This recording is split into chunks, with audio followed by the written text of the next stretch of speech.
Immigration and Customs Enforcement has received more than 200,000 job applications since President Trump launched his new crackdown on illegal immigration. That includes a surge in applications since the government shutdown started at the end of September. The Department of Homeland Security Secretary Kristi Noem announced that upwards of 200,000 patriotic Americans had submitted applications to join ICE. ICE has received more than 200,000 applications from patriotic Americans who want to defend the homeland by removing the worst of the worst criminal illegal aliens from the U.S. Americans are answering their country's call to serve and help remove murderers, pedophiles, rapists, terrorists, and gang members from our country, Noem said in a statement. In mid-September, exactly 2 weeks before the government shutdown started, Noem boasted that the agency had received approximately 150,000 applications and extended 18,000 tentative offers. In August, Noem also announced that the federal government would eliminate the age cap so that anyone could apply to be an ICE agent. ICE raids in many major cities, including NYC, have spurred seemingly endless protests, and DHS estimated that the agents have faced an 8,000% increase in death threats and violent attacks. ICE agents have had boots on the ground in Los Angeles, Washington, D.C., Chicago, and New York City. Their presence in each sparked widespread protests, where some agitators would try to use their personal vehicles as battering rams. You know that my background is in business, that I've served in Congress, that I've been a governor, and that I am the Department of Homeland Security Secretary. And most people, when they first talked to me about that job, or even when they first heard my name, that President Trump would nominate me for that position, said, "How did that happen? Why would you want to do that job?" And I often tell them the story of when President Trump called me after he won the election. He gave me a phone call and he said, "Kristi, I heard that you might be interested in being in my cabinet and helping me when I get to the White House. What position would you be interested in?" He said, "I thought some people said maybe agriculture or interior. What were you thinking?" And I said, "Sir, I would be interested in being your Homeland Security Secretary." And he said, "Why would you want to do that job?" And of course, he was picturing Mayorkas and how he was doing that job. And I said, "Sir, I want to do that job because it is your #1 priority. You have talked across this country and told people you are going to secure the border, that you are going to deport people who are here illegally, that you are going to enforce our laws, and you're going to have somebody who's actually tough enough to do it.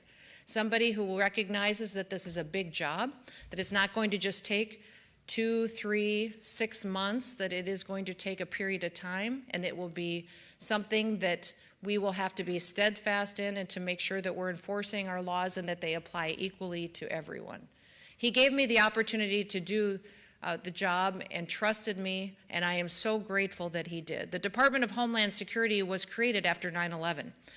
It was created after that terrible terrorist attack, and the mission of the department is to secure the homeland with integrity and with honor. And so we have jurisdiction over every single person that lives in this country, would leave this country or come in, either legally or illegally, when we bring them into justice and take them out. We also have jurisdiction over every product or good that is in this country, would be shipped in or exported as well. And we have jurisdiction over the internet, whatever is said or what is sold or done or communicated.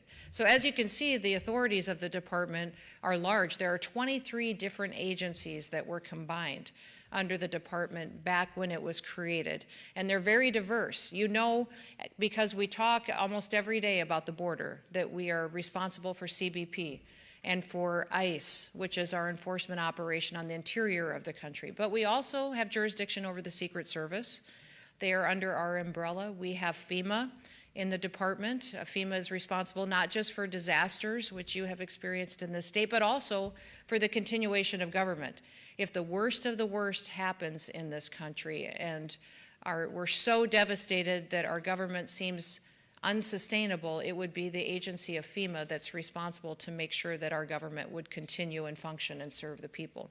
We also have intelligence agencies in the department. INA helps collect data and partners with the CIA, FBI, and other agencies to make sure that we're staying in front of terrorist attacks and threats that we have across the world.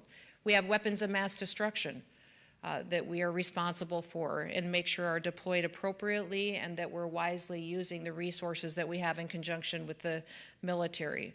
We train all the federal law enforcement officers in the country, whatever agency they would happen to go to, they would train under the department and then deployed to their different tasks and responsibilities that they would have. And then we also have the National Operations Center, which is the center that notifies the rest of government of things in the world that we need to be aware of. I tell people many times what I get is about 50 to 100 bad emails a day.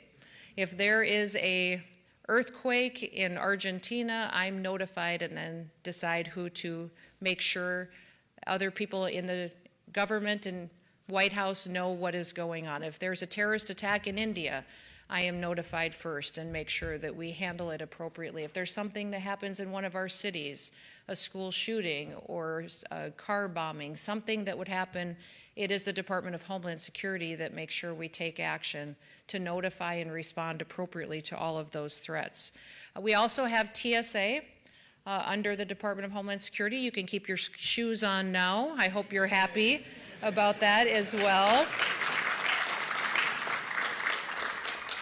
But making sure that we are running appropriate and thorough security checks at our airports as people travel is incredibly important to our country, not just for those who would be vacationing, but many of those for business and how it keeps our economy thriving going forward as well. All of those different agencies work together to make sure that we are doing what we can to defend the homeland and get up every single day and focus on the priorities of this country. I'm so impressed with the individuals that serve in this department that are thrilled that under President Trump's leadership, they get to do their job again, that they get the chance to go out every single day and to enforce the law and treat people fairly under the law and make sure that America once again stands for integrity and for truth. In fact, you saw our recruitment campaign that we had with ICE, that we were recruiting 10,000 new agents to work with ICE, and we have today crossed over 200,000 applications for those 10,000 new jobs that would be created.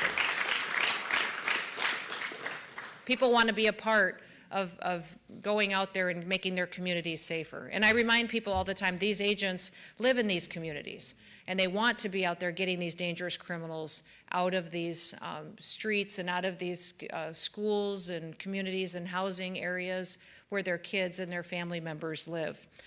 We also have seen, though, a lot of rhetoric and attacks from Democrats, from the left, from people who don't love America as well, that have gone after them. 1,000% increase in attacks against our ICE officers. We've seen an 8,000% increase in death threats against these ICE officers. So one thing I want to ask you to do tonight is if you would go out and encourage a law enforcement officer every chance you get, that would absolutely mean the world to them as they're out there doing and enforcing the law and following through on their oath that they have.